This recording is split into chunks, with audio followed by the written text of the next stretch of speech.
When I think of paddleboarding, I think of misty mornings exploring the coves looking for dolphins, exploring caves in Cornwall and Wales, or even just a day out on the beach with the kids. Tom Westaway sees it a different way.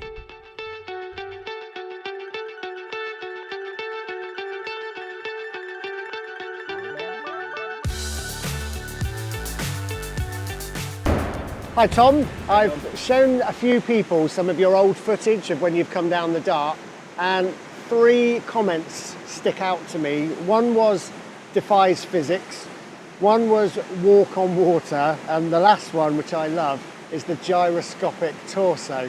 So tell us a little bit about how you became the guy that people do talk about when you think of whitewater supping in the southwest. I was predominantly a whitewater kayaker when I started getting into rivers, stuff like that.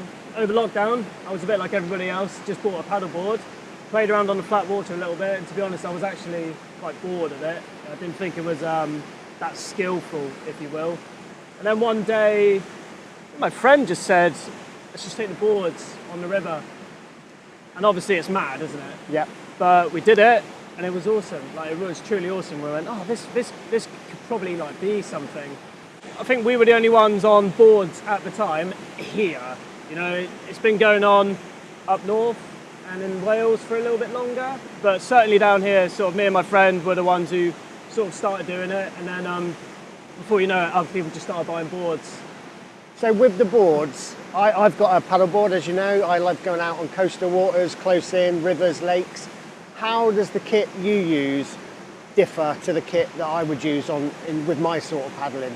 Yeah, so most of the stuff people paddle, they're doing a sort of general purpose paddle. Either they're doing coastal, so their board might be quite long, it's designed to sort of cut through the water really efficiently, or it might just be a general purpose board. The white waters tend to be traditionally shorter than most paddle boards and a little bit wider. So like the board I've got with me here, this is 10'10", so that's kind of on a long, if you're looking at a general purpose board, you could say that's a long-ish board, probably about average really, but then it's got 34 inches. You know, 34 inches is quite a wide board. So what they do is they don't tend to go through the water very efficiently, but what you lack in your efficiency that way, you make up for in your stability. And you know, it doesn't really end there, because we're in quite a dynamic environment. We need to like get through quite a few features. So the front of the boards, they have some rocker, so the nose is pointed up a little bit. So when you hit a feature, you can skip over it. Tend to have like kick pads at the back, so that you can step back with confidence and you can like raise the front up. That's a good feature. Other stuff will probably be to the fins. A general purpose board or a big touring board will have a huge fin that digs down into the water. You can imagine if you had a fin set up like that in this environment, you're probably going to bottom out and ultimately just destroy your fin. So our fin systems we either have the ability to go completely finless, that's a skill that people do in whitewater, or they have shallower fins, you know, they're only about 4.5 inches or even shorter than that. Are they flexible? Some are flexible, some bend, but you know, they'll bend up to a point, they will always break at some point. This board as well actually has a retractable fin, so if a rock hits the fin, it disappears up into the board. Wow, It does come with its own advantages and disadvantages, but there's no perfect board, is there? You find what you like. And watching you and Helen today, Helen not so much because it's her first day today and she's done an incredible job, but your footwork on the board, my feet, even when I'm on a lake, my feet are planted either side of the middle handrail, and they pretty much stay there for the whole of my trip.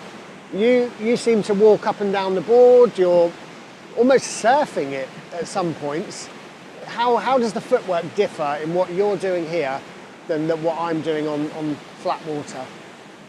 So I don't want to keep coming back to it's the environment, but that is the essence of it, you know, it's the whitewater environment.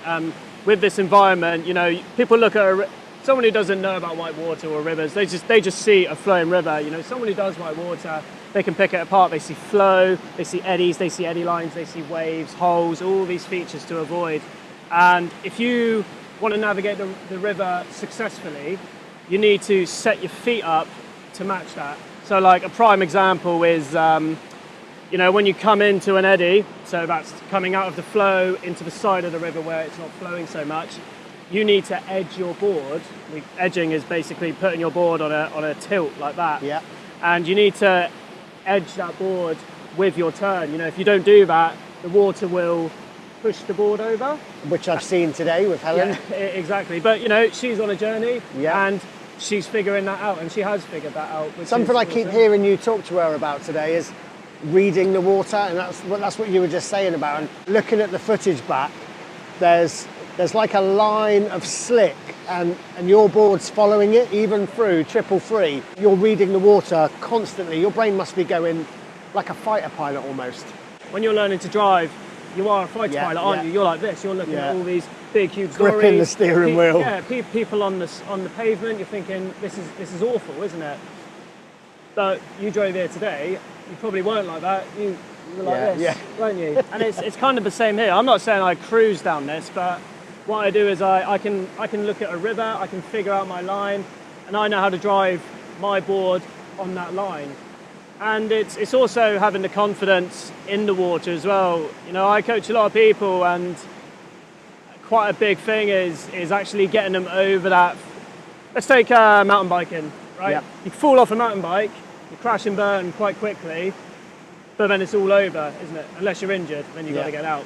But the point is, you know, it's done then, isn't it? All you got to do is pick yourself back up and then go. Yeah. You know, you fall off in here and you're still going. You're in the water. You might go down the next rapid. You might go back up river into a feature. That's something that can happen if you're on a higher class of river. But realistically, it's about making people understand the kind of river they're on and how to behave after they've crashed. Because I do find that if someone's calm in the water, even after they fall off, if they're like really panicking, it makes this whole situation way more stressful. You know, I really teach people to ride it out. Don't make getting back to your board the huge number one priority. A lot of people can't get back on their boards in grades 2 and 3. They just can't do it. Just ride it out. You know, I've got some great footage of you talking Helen through that as she's come off. If the person in control is calm, the person in trouble is going to be calmer. And one of the things that I almost fell in love with you when I heard this, Tom. It was anything you can't cope with, I'll cope with. As a student of anything, if the person teaching me told that, I would instantly be, do you know what, I am in the right place with the right person, everything is going to be okay. I just thought those few words were just magic. And in essence, that's the job of every coach, really, isn't it? It's to sort of instill that confidence in your learner that it's going to be all right. Yeah, it's going to be all right. Earlier on, when we met you at the van and you started kitting Helen up, I noticed there's quite a lot of decent kit: Vivo barefoot shoes, dry suit, Nookie dry bags, no gloves. No. As a cold water enthusiast myself, where my hands and feet are the things that really, really cause me pain when I'm in really cold water. What's the thinking behind the no gloves? So it really comes down to actually a personal preference. Yeah, your hands do get cold. I mean, I was on here the other day and my friend was running a kayaking assessment. He was sat in the river and it was really cold. Yeah, so was I. And he was in a kayak. You know, he was getting splashed all over. And you know, on that day we probably were thinking gloves might be good. But the reality is, especially with paddleboarding, you know, you're swapping which side you're paddling on sometimes. You know, you're doing cross deck, and I really like to feel sort of connected with my paddle.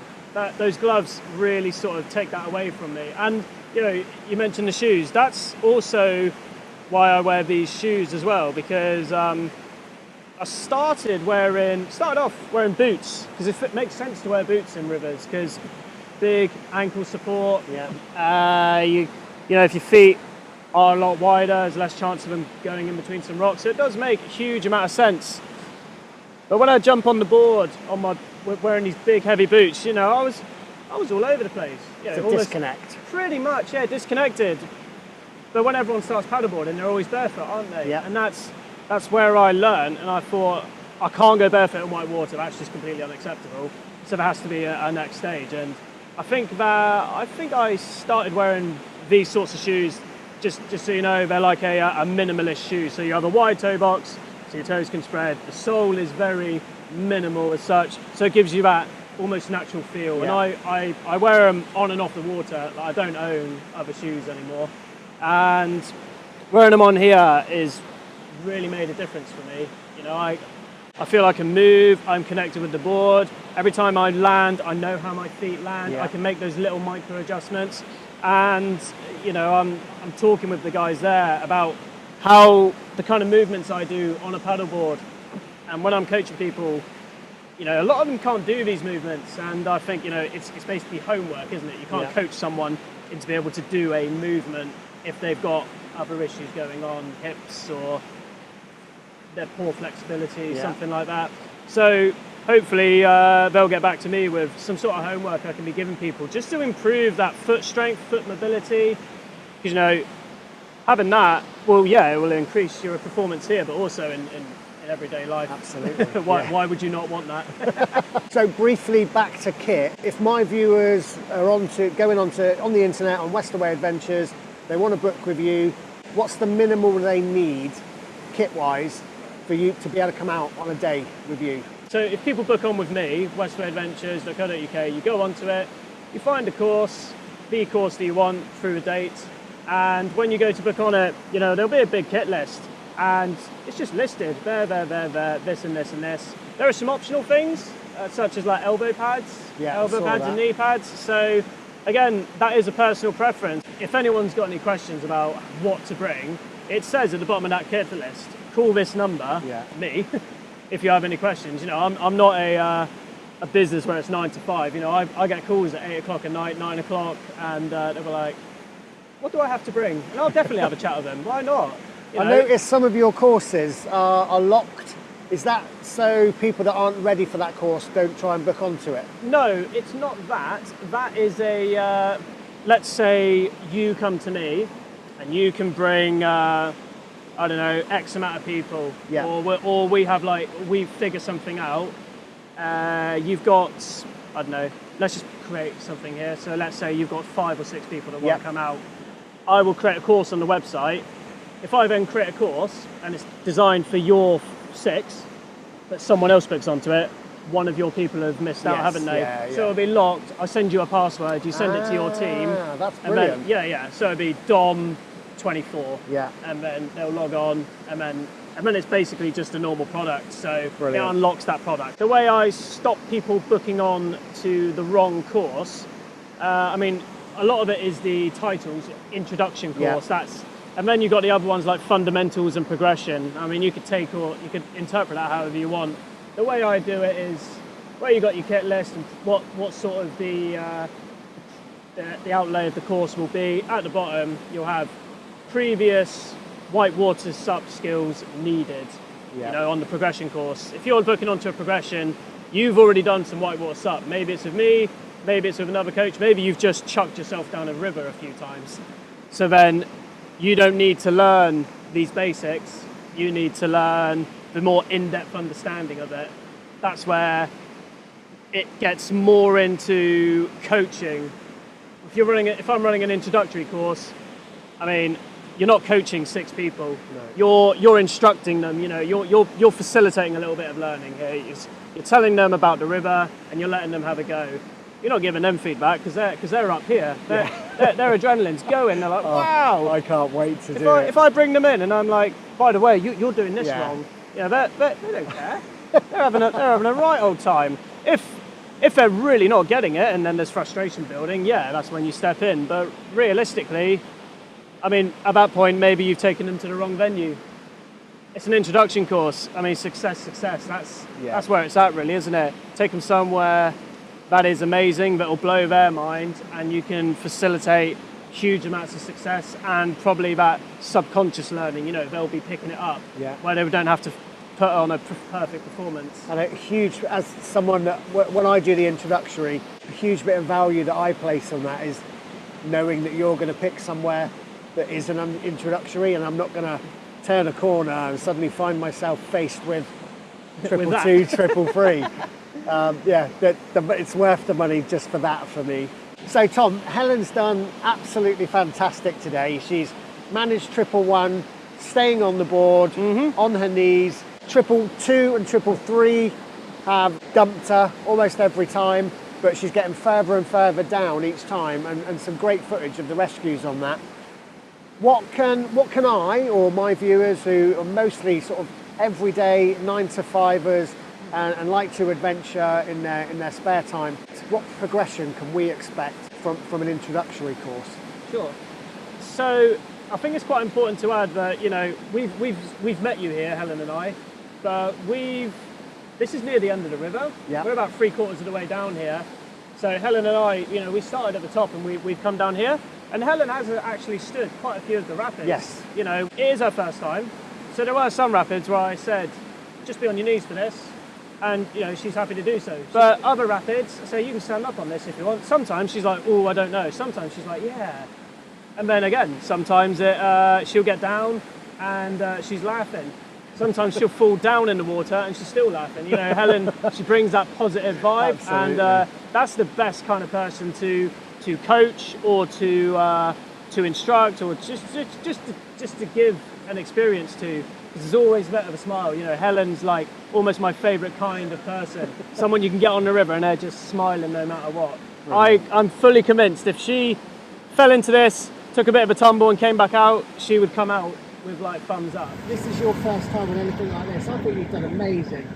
I am intimidated by this. You've smashed it.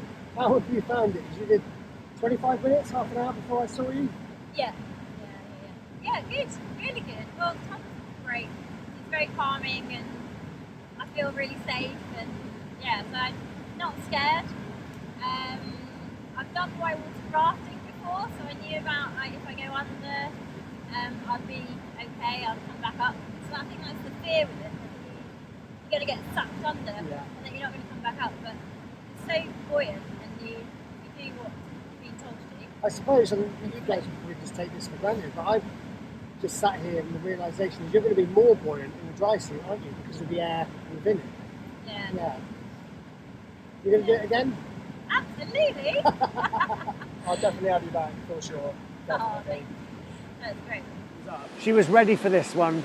She was stood up, but it was a rock up there that took her off. And there wasn't time, obviously it's running quite fast, there wasn't time to get back up. But she was absolutely ready for triple one. But that just shows you how much of a understanding she has built on this day, because you know when she got in the river there, she put in the eddy, she made the decision that she wanted to stand up. She peeled out, hit that rock, recovered herself, and just realised I won't be able to. The river's moving me at this sort of pace, and I'm not particularly online at the moment. By the time I stand up, I'm not going to be back online. I'm going to stay on my knees and drive through. And that's river running skills. And she got through. Yeah, and she got through properly. So what that shows is, you know, she's reading the river because she's fallen down, brought herself up, and now she's reading. So I'm being taken this way. I need to be over there. My paddle needs to be on this side. So, you know, she's reading the river and she came to that conclusion. I won't be able to stand up in time. Yeah. And if I do stand up, I'm going to land it in the hole or in the feature, and then I'll be back where I started. I'll stay on my knees and take the clean line, and that's huge. So, you know, if you talk about what someone can expect when they come for an introductory course, that's certainly with me, is we'll go at their rate. When you've got a group of 6, it's a little bit hard. If I'm doing a group of 6, I'm running almost like on a script, which sounds really, really bad, but at the end of the day, you've almost got to assume the worst, because you can always up it. But if you start people in a particularly high-end environment, and you know, 3 are great, 3 are not, that's a really tricky situation you've got in your hands there. The 3 that are good, they might be going down a rapid and you think, right, you 3, why don't you try standing? The 3 that aren't, it's maybe, okay, why don't you try and make that eddy? Why don't you try and do this? You know, you break it down, you tailor it to the group. That's kind of an essence. That's something that I hold very dear to my sort of experiences. You know, although I say I'm running a script, it's a script that's almost tried and tested. It's dynamic as well. Yeah, it's a dynamic script. It's like, this is what I'm going to do. I'm going to see how they take it. If they're responding really well to it, we'll do that. If the group splits, 3 good, 3 bad, we'll do this for them and this for them. If they're all really bad, my God, I'm glad I've set the bar here, because they're still going to have a really, really good time. If it turns out they're all really good, then we're going to be doing some challenges, we're going to be doing some skills. So I think it is all about just being really, really dynamic. Another thing that I always try and do before I run a course is, let's say you've brought 5 people. I say, cool, Dom, set up a group chat. And you know, you'll have your 5 people and there'll be me in there. And I will just say, you know, everyone, what is your experience? Yeah. And they'll say, you go, okay, you kind of build a little bit of a picture off that. And realistically, due to weather and all that kind of stuff, you know you've made some sort of decision before the day even comes, really. But you rock up and you can already start eyeing people up, you know, how they behave, how they get dressed. You know, they're looking at a point stage, if they're like, which way's the front? Yeah. That shows that they're not used to wearing point shades, so they're probably not used to being in a dynamic environment. They think, why do I need a helmet? You go, cool. If you don't know why you need a helmet here, then that's fine. That is totally fine. That everyone's on a journey. You know, first time I got on white water, I thought this was the most important thing, but it's truly this, isn't it? Really. That reminds me of something you said earlier to me when I said this is actually quite terrifying. And although I'm only filming today, I know I'm going to be on there one day with you, and I'm quite intimidated. And again, your response was just, that's good, because if someone comes and looks at this and isn't intimidated, that's a red flag to me. Someone who sort of sees this and they go, oh, that looks a bit gnarly, you go, correct, it is a bit gnarly, but there's a way around it, and there's a way through it. Yeah. If this happens, this is the way around it. You know, I think it's quite nice. It's a nice process to empower people. If someone's overconfident in their abilities, it can be really hard to restrain them in a little bit. I mean, I've learned today just vicariously through listening and watching you two, and I had no idea that in all of this boiling water, there are points in it where you can turn your board around and you will stay absolutely static.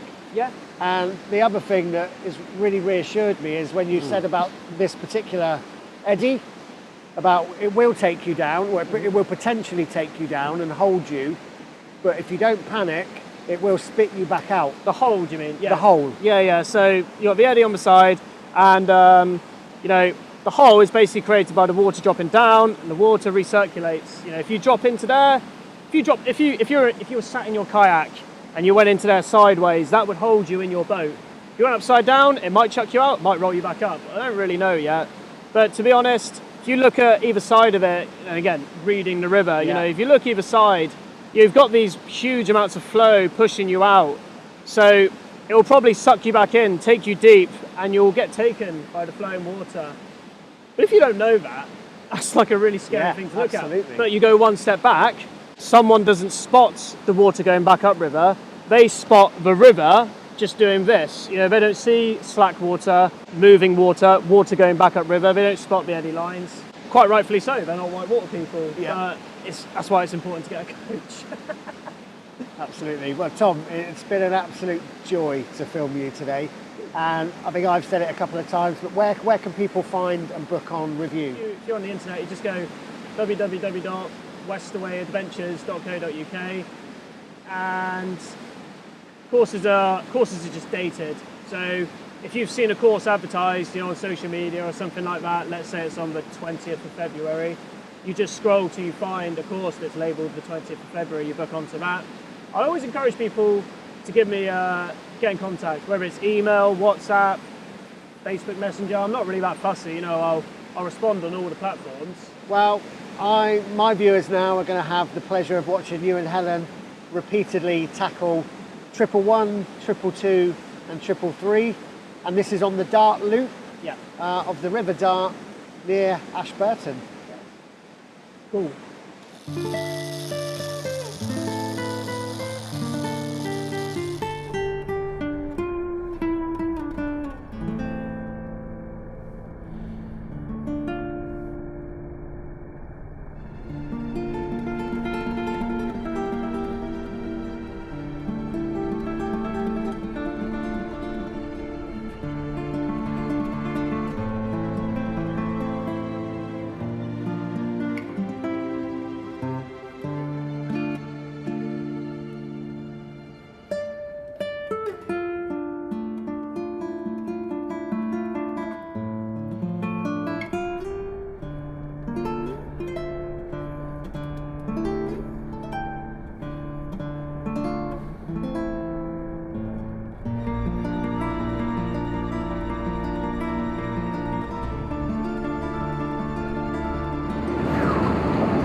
That's it, stay on.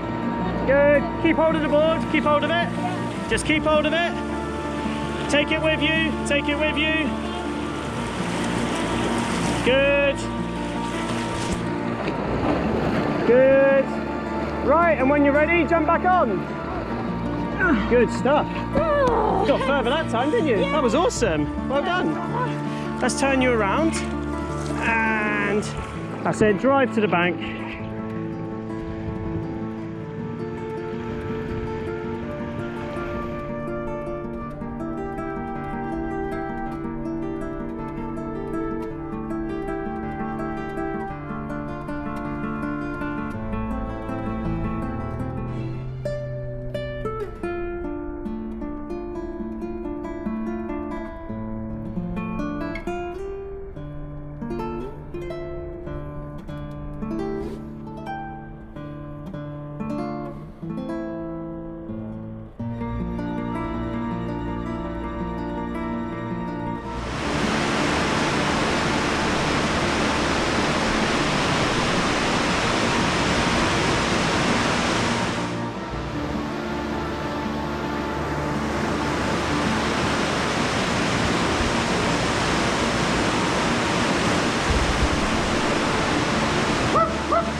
That's it, just swim down, keep swimming, swim to me if you can, swim to me. Push the board out.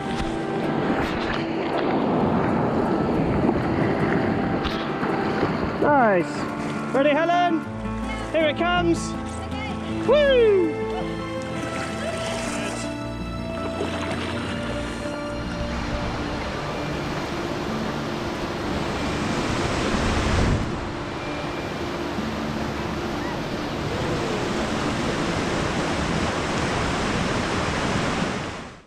Thanks for watching, everyone. Please don't forget to like and subscribe. And I want to finish with Tom's beautiful words. Anything you can't cope with, I'll cope with. Book on at westawayadventures.co.uk.